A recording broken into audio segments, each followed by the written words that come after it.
Muito além da propaganda política, das relações entre amigos ou do comércio, as redes sociais podem servir de ferramenta para o desenvolvimento da educação. Da sala de aula para o espaço virtual, o debate está apenas começando. Para falar sobre esse tema, Cidadania convidou a psicopedagoga e educadora Lígia Fleury, do estado de Santa Catarina. Seja bem-vinda, Lígia. Muito obrigada, Paulo. Lígia, 80 milhões de brasileiros já têm acesso à banda larga. Isso num país onde 5, 10 anos atrás as pessoas de menor renda acessavam a internet apenas nas lan houses. O que significa isso para a educação? Significa uma urgência da atualização do professor em relação à sua estratégia, como lidar com isso, porque isso mostra a informação ao alcance de todos, mas isso não é conhecimento. Isso quer dizer, o aluno entra ou na lan house, ou na casa de um colega, ou numa escola, na internet, ele tem a informação, mas ele precisa transformar isso em conhecimento. Então, mais do que nunca, é urgente valorizar essa formação do professor para que ele consiga usar essa internet como uma ferramenta a favor disso. Mas eu costumo dizer, Paulo, que apesar desse dado, a informática ainda não atinge todos, a tecnologia não atingiu todos. Num país desse tamanho, nós temos alunos que nem sala de aula têm. Então, você tem escolas que acontecem em prédios que não podem nem dizer que são prédios. Como é que você vai dizer que você tem a tecnologia para todos? Falta o básico mesmo. Falta o básico mesmo. Então, a gente tem o acesso à tecnologia, mas não é para todo mundo ainda. Então, você tem regiões do país que não têm ainda a questão da tecnologia, você tem professores que têm uma dificuldade, sim, em trabalhar com a tecnologia. A grande briga disso é o celular, por exemplo, na sala de aula. Então, o quanto isso incomoda, que isso realmente é errado, só que os celulares hoje, eles têm a internet, eles têm ali, o aluno tem o acesso à internet, quer dizer, então vamos transformar pelo uso do celular, quem sabe dar uma aula que possa abranger mais essa questão da tecnologia e isso virar um recurso a favor da aprendizagem. O assunto é tão vasto e tão apaixonante que a gente fica talvez um pouco perdido em saber por onde começar. Bom, tratamos inicialmente de redes sociais e o potencial delas na educação, no desenvolvimento da educação. Você citou no começo que o problema seria, então, fazer a seleção do que é interessante para o conhecimento do aluno. Como preparar professores para isso numa realidade tão dispar, numa realidade tão variada e de tantas diferenças sociais e diferenças econômicas num país como o Brasil? Nós temos a matriz curricular, nós temos os currículos. Então, nós sabemos o que trabalhar com os alunos. Mas quando eu digo nós sabemos, é uma pergunta. Nós sabemos o que trabalhar com esse aluno? Porque a gente vem de o Ministério da Educação e Cultura, define para nós uma matriz e cada escola tem ali a sua maleabilidade para poder dizer que vai tratar esse saber conceitual numa série, num ano ou no outro. Mas todos têm que terminar o ciclo com esse conhecimento. O que acontece? Quando o aluno entra na internet, há coisas que ele não precisa saber, porque nem tudo que está na internet é de qualidade, até pelo contrário, tem muita coisa ali que fica muito a desejar. Mas, ao mesmo tempo, o jovem, de uma maneira geral, ele procura o entretenimento. Sim. A internet hoje já supera até mesmo a televisão em termos de entretenimento. Ou seja, se você, de uma certa forma, tenta filtrar o educador ou o pai, os dois têm o mesmo papel muito próximo, tenta filtrar o que aquele jovem deve acessar ou não, você a tendência é que ele seja mal recebido como um censor. A questão é ensinar o aluno a pesquisar, ensinar o seu filho a pesquisar.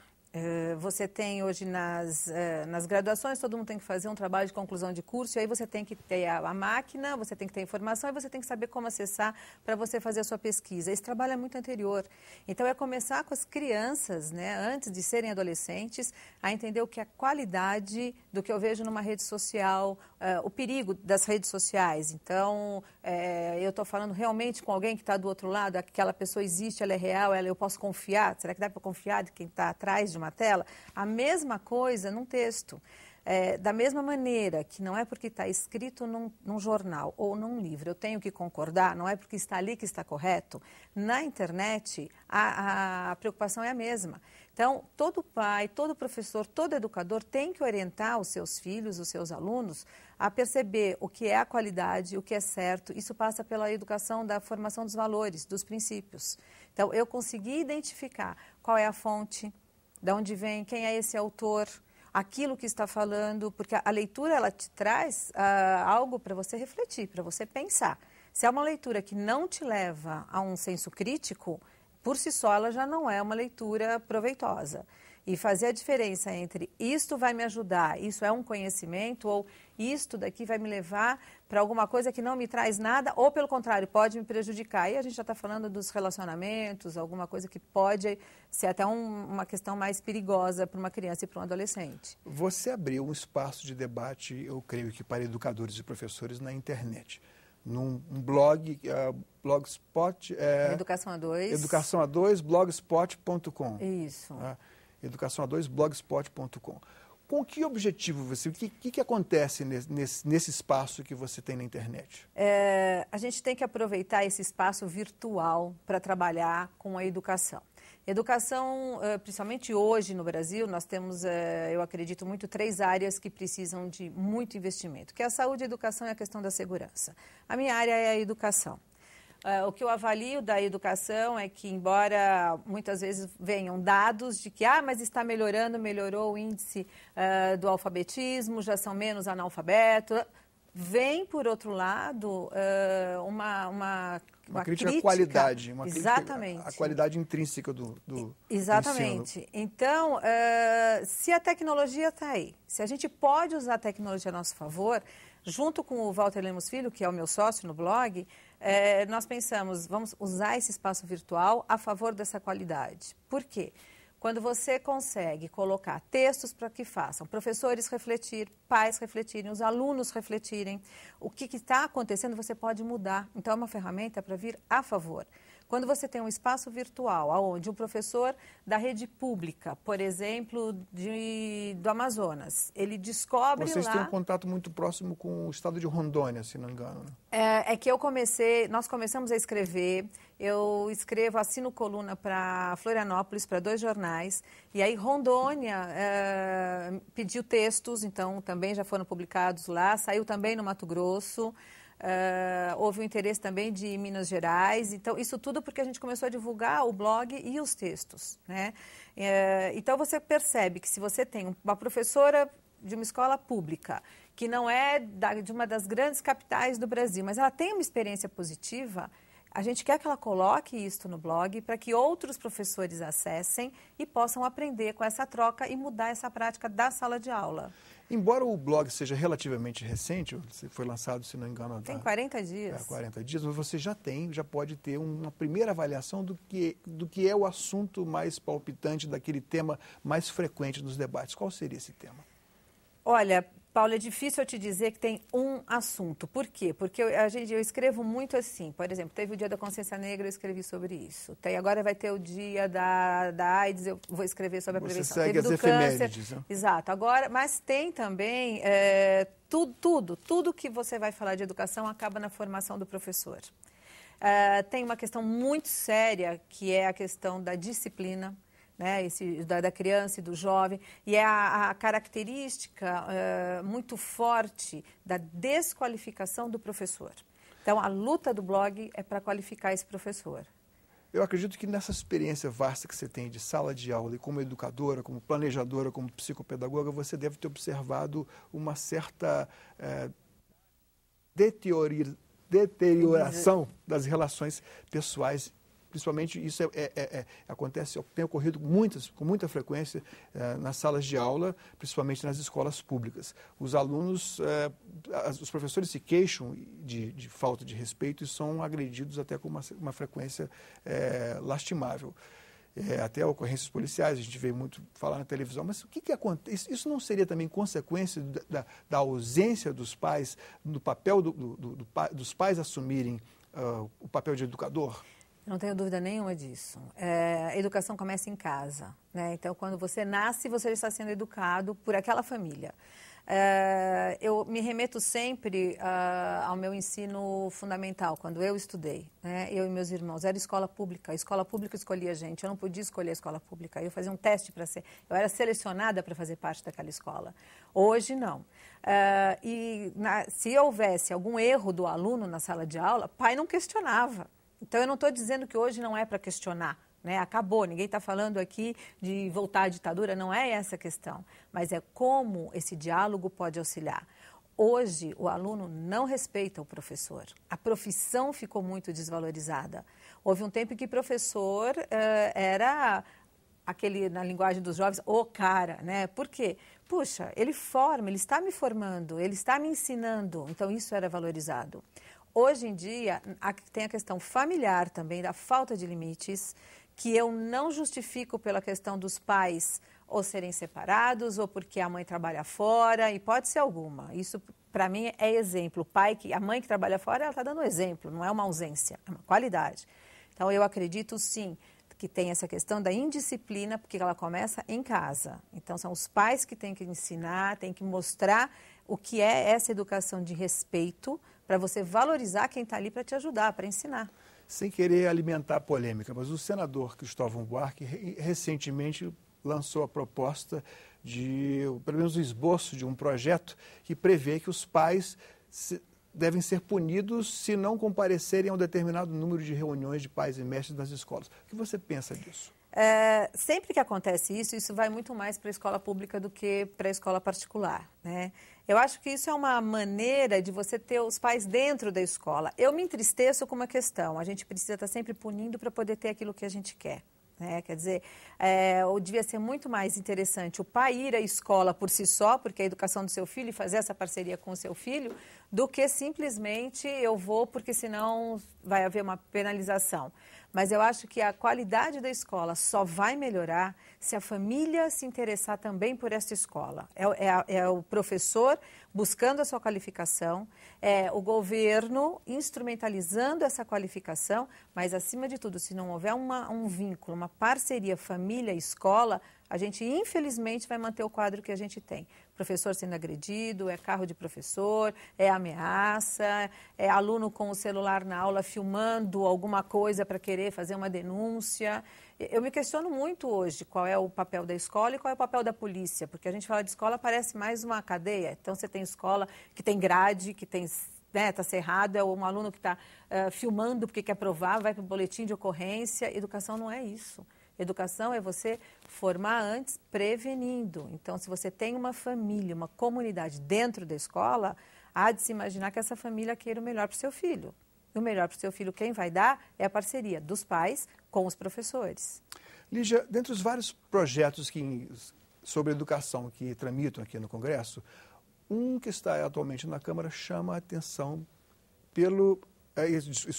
visa a estabelecer o número máximo de alunos nas turmas nas escolas de primeiro grau, escolas públicas no ensino fundamental. Limita a 25 o número de alunos, argumentando que os alunos teriam uma atenção mais individualizada. Porém, foi feita uma avaliação prévia de que no interior, no Nordeste, na zona rural, não haveria nenhum problema. Mas nas grandes cidades, isso geraria a necessidade de construir ou locar 17 mil novas salas de aula. Quer dizer, entre a cruz e a espada. O que você acha disso? Eu costumo dizer que, principalmente em ano eleitoral, a gente escuta muito: vamos construir escolas, vamos construir prédios. Na minha percepção, não é isso que faz a diferença. O que faz a diferença é você ter aluno dentro da sala de aula, e o bom professor é aquele que ele vai dar aula para 25, para 40 ou para 15. Você acha que, independe de uma atenção individualizada, não pode alcançar mais do que 25 alunos? Eu acredito... Não deve haver limite? Não, eu acho que tem que haver um limite por conta desta qualidade. Ou colocaria mais um professor na sala de aula? Isso seria perfeito, porque essa atenção individual, É uma intenção onde você tem que ver, por exemplo, como é que está o índice da alfabetização das crianças pequenas. Então, você tem uma classe com 40 para você alfabetizar, e alfabetizar, eu vou até fazer um parênteses, é um processo, ele não tem fim, mas eu digo que estou falando agora de uma classe de 6 ou 7 anos das crianças. É impossível você ter 40 alunos numa sala dessa para você fazer um bom trabalho ali do letramento, tá? Então, ter um professor a mais auxilia sim, com certeza. Mas eu acho que tem muita coisa para ser feita antes de chegar a isso, que é mexer com quem já está na sala de aula. Porque isso é para daqui quantos anos, daqui quanto tempo. A gente tem que fazer agora, hoje. Nós temos aí um ano letivo terminando, daqui um mês vai começar, um mês e meio começa outro ano letivo. Vou começar agora em fevereiro, março, outro ano letivo. Então, o que fazer quando começarem essas aulas com esses professores que já estão ali com a realidade, ou de 40 ou de 25? Então, colocar mais um professor, ok, mas e a qualidade desse professor? O que ele vai trabalhar com esses alunos? Qual é a metodologia, qual é a prática que ele vai usar? Então, assim, ele sabe o que ele está fazendo? É um professor que está trabalhando numa escola, ele sabe, por exemplo, o que é teoria ou o que uma metodologia tem a ver com a sua prática. Então, é buscar também na teoria justificar a sua prática. Esta formação, eu acredito que falte muito aos nossos professores, por vários motivos. O professor hoje ele não tem um trabalho só, ele tem vários trabalhos. Não é um professor que trabalha só numa escola, ele trabalha em várias escolas. Por quê? Questão salarial, questão da falta do reconhecimento do professor. Quando a gente fala vamos formar os professores, você tem cursos de pedagogia que não tem nem aluno para se formar um pedagogo, porque não há interesse nisso. A remuneração muito baixa, né? Muito baixa, a falta do interesse pela profissão, sendo isso que fora a única... os problemas, e potencialmente os problemas que podem ocorrer na sala de aula. Exatamente. E assim, é a única profissão que forma todas as demais. Qualquer profissional, para ter hoje hoje não, sempre foi assim, a sua graduação, quem ensinou? Quem passou? Ele passou por onde? Por um professor, seja de qual área for. Qual deve ser a responsabilidade do governo federal na educação básica? 100%. É responsabilidade. Está em estatuto, está na LDB, Conselho Nacional de Educação, é responsabilidade do governo. Então, o governo tem sim que qualificar os professores. Agora, o que eu vejo muito é o governo falando na qualificação, mas como se faz esta qualificação? Então, é melhorar sim a matriz curricular dos cursos de pedagogia. É melhorar para os professores ali o que eles vão ler, o que eles vão estudar e melhorar essa prática. Puxando um pouco para a questão da tecnologia, o blog vem para isso. Então, vamos colocar o debate nas redes sociais, né? Com certeza, porque aí os professores podem se ajudar. Então, eu acho que educação, eu acredito que seja uma responsabilidade da sociedade. Sociedade é o governo federal, é o governo municipal, é a sociedade civil, é o governo estadual, todos juntos, pais, educadores, os próprios alunos, mas é melhorar esta prática. Lígia, muito obrigado pela sua presença aqui no nosso programa. Muito obrigada a vocês. Cidadania conversou com Lígia Fleury, psicopedagoga e educadora, sobre o potencial das redes sociais no desenvolvimento da educação. Mande suas críticas e sugestões para o nosso programa. Caso queira baixar uma cópia, o endereço eletrônico é o mesmo, www.senado.leg.br/tv. Cidadania agradece a sua atenção e até a próxima.